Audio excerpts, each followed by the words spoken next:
Last Wednesday, there was a situation that the left likes to call a victim of circumstances. This is where you don't have the power over what you do and are targeted by the system that you live in. Because of this, you should.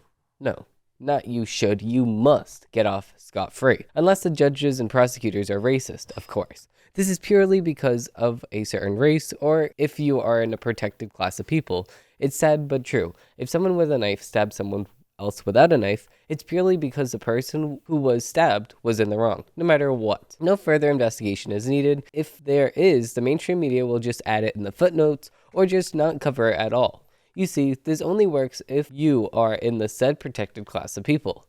Like if you are in the LGBTQ, ultra MAGA plus community, or in Asian or black or a woman, so technically anyone that is a straight white male. No matter what happens, they will always be in the wrong. This is exactly what Ryan Carlson thought and held near and dear to him. This is why on a random day in New York at 4 a.m., he decided to go out and have a good time at the bar. But when his wife and he left the bar and sat at a bench waiting for the bus, they decided they needed to use their social warrior skills in real life and confront someone who was being a public nuisance. This is where the whole event turns out for the worst. But before we talk about that, we should rewind. Carlson, 32, and his wife were stuck into a world view that is exclusive to the left. It is a very view that I explained before, where the protected class can't do anything wrong. Claudia, who is Carlson's wife, expressed the same view of Carlson, that BLM is the Lord and Savior, but it was this very thing that ended up killing him in the very first place. Carlson would often repost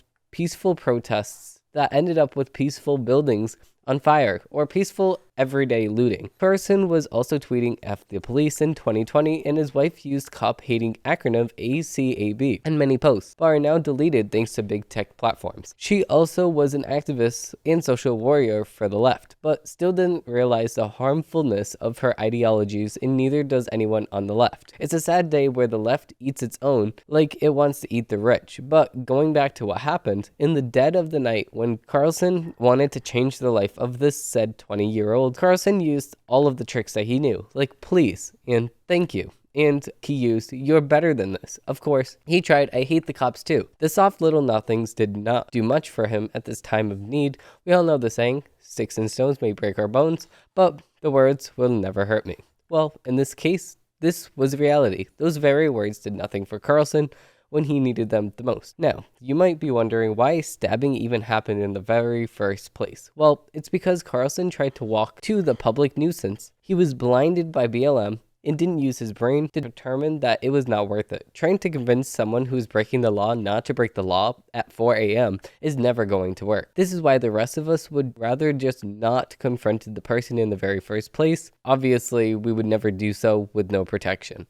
And also just not leave the house after a certain time in Democrat-owned states and cities.